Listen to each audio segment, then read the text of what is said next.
The Coupe SUV look comes from the Curvv Y roofline that flows into the D pillar, giving it that hunkered down stance, which is further accentuated by the 20-inch wheels for the concept car. However, we expect the EV and ICE versions to run 17 inches on the top models and 16-inch wheels on the lower spec variants. The final wheel design is expected to be similar, while the heavily flared wheel arches are expected to continue with the production car to give it the squat stance. The concept car gets slim LEDs in place of the mirrors, but we can expect proper units with LED indicators and cameras for a 360-degree view and possibly even a blind spot monitor in the production model. Tata's design language has a large bar running side to side, above the number plate slot. Expected to be retained for this car, but with some kind of illumination element to be included. The angular lights built into the bumpers are expected to become reverse lamps, while the Tata logo will get the reverse camera built into it. By design, the boot is expected to have a relatively high loading lip, and we expect badging similar to the Safari and Harrier on the boot lid in the final version.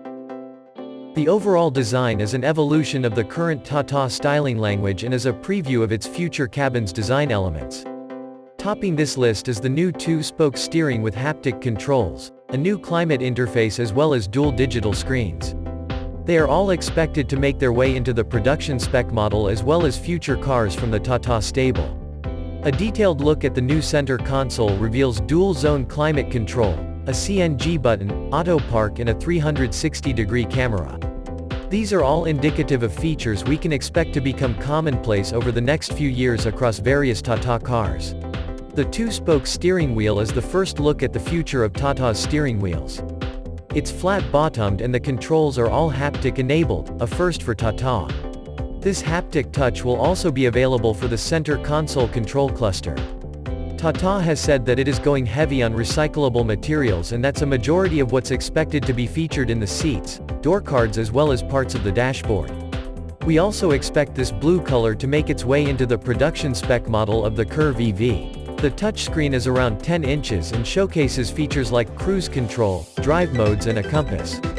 Tata is going heavy on features like connected car technology, vehicle-to-vehicle communication as well as standard bits like Apple CarPlay and Android Auto. The concept car has captain seats for the second row, but in the production-ready model expect a bench with a similar design and features like AC vents, armrest with cup holders and seatback pockets. The floor in the concept car is completely flat, which is a departure from the existing EVs, and this has been achieved via the construction of a new toolkit from the existing platforms where the car has been designed around the batteries rather than having to make space for them.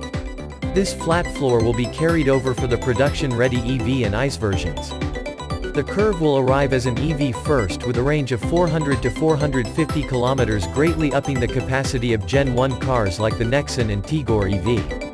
This will be the first Tata EV to feature controllable regeneration, which Tata says can be fully turned off if you are on the highway. Tata has also hinted that if demand is there it will have multiple battery capacity options for various cost levels. The ICE version is expected to be offered with both petrol and diesel engine options.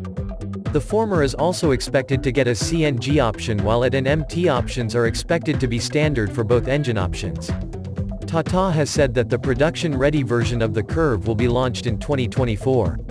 It sits at 4.3 meters and will find a place above the Nexon in the Tata hierarchy. The EV version will arrive first, and we expect the ICE-powered models to follow along shortly.